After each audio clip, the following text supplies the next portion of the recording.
Hi, എല്ലാ പ്രിയപ്പെട്ടവർക്കും എൻ്റെ മറ്റൊരു വീഡിയോയിലേക്ക് സ്വാഗതം. നമ്മൾ ചക്ക എരിശ്ശേരിക്ക് ആവശ്യമായിട്ടുള്ള ചക്കയാണിത്. നന്നായിട്ട് വളഞ്ഞിട്ടുള്ള ചക്കയാണേ. അതിന് ചക്ക എരിശ്ശേരി വെക്കാൻ കുറച്ച് ചക്കക്കുരു ഞാൻ അരിഞ്ഞ് ചെറിയ പീസാക്കി ഞാൻ കുക്കറിലിട്ട് വെള്ളം ഒഴിച്ച് മഞ്ഞൾപ്പൊടി ഉപ്പും ഇട്ട് വേവിക്കാൻ വെച്ചിട്ടുണ്ട്. അത് നന്നായിട്ടൊന്ന് വെന്ത് വരുമ്പോൾ നമ്മൾ ഈ അരിഞ്ഞ് വെച്ചിരിക്കുന്ന ചക്കയും കൂടെ നമുക്ക് ചേർത്ത് കൊടുക്കാം. അപ്പോൾ നമ്മുടെ ചക്കക്കുരു നമ്മൾ വെച്ചത് വെന്ത് വന്നിട്ടുണ്ട് കണ്ടോ. ഇനി നമുക്ക് ഇതിനകത്ത് തന്നെ ചക്ക ഇട്ട് കൊടുക്കാം.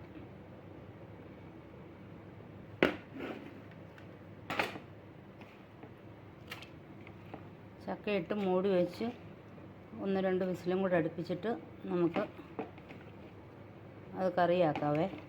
നമ്മൾ ആവശ്യത്തിന് തേങ്ങ, ഒരു 2 പച്ചമുളക്, ഒരു 3-4 ഉള്ളി വെളുത്തുള്ളി, 2-3 ചെറിയ ഉള്ളി, ജീരകം, ഇതെല്ലാം കൂടി അരച്ചിട്ട് വരാതെ. നമ്മൾ കടുക് അടിക്കാനായിട്ട് എണ്ണ വെച്ച് കടുക് ഇട്ട് കൊടുത്തു. എണ്ണ ചൂടായപ്പോൾ ഇനി കടുക് പൊട്ടി കഴിയുമ്പോഴത്തേന് നമുക്ക് അതിനകത്തേക്ക് കുറച്ച് ചെറിയ ഉള്ളിയും പിന്നെ വറ്റൽമുളകും കറിവേപ്പിലയും കുറച്ച് തേങ്ങയും കൂടി ഇട്ട് നന്നായിട്ടൊന്ന് മൂപ്പിച്ചെടുക്കാവേ. ഞാൻ ഉള്ളി ഇട്ട് കൊടുക്കുവാണേ. നന്നായിട്ടൊന്ന് കണ്ടോ. നമ്മളിനി അതിനകത്തേക്ക് കറിവേപ്പില ഇട്ടിട്ടുണ്ട്, ഉള്ളി ഇട്ടിട്ടുണ്ട്. ഇനി കുറച്ച് വറ്റൽമുളക് ഞാൻ മുറിച്ച് വെച്ചേക്കാം, അതും കൂടി ഇട്ട് കൊടുക്കുവാണ്.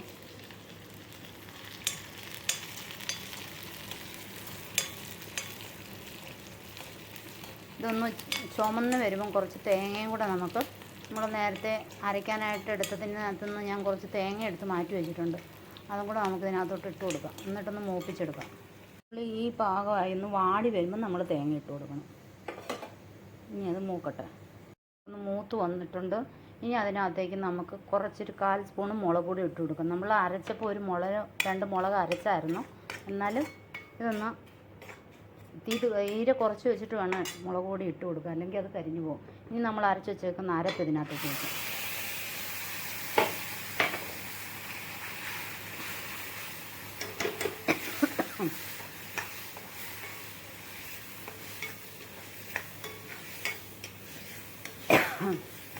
അരപ്പൊന്ന് തിളപ്പിക്കാം, കുറച്ച് വെള്ളവും കൂടെ ഒഴിച്ച്.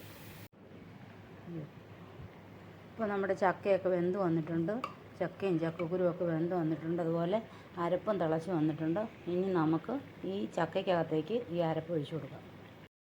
നമ്മുടെ ചക്കക്കറി അല്ലെങ്കിൽ ചക്ക എരിശ്ശേരി നന്നായിട്ട് തിളച്ച് വന്നിട്ടുണ്ട്. ഇനി നമുക്കിത് ഇറക്കി വെക്കാം.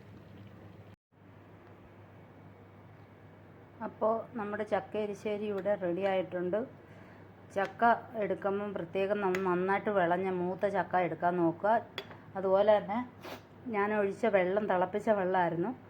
അപ്പോൾ ചക്ക ഇഷ്ടമുള്ളവരും ചക്കയുള്ളവരും ട്രൈ ചെയ്ത് നോക്കുക. ഫീഡ്ബാക്ക് അറിയിക്കുക, സപ്പോർട്ട് ചെയ്യുക. അടുത്തൊരു വീഡിയോയിൽ വീണ്ടും കാണാം.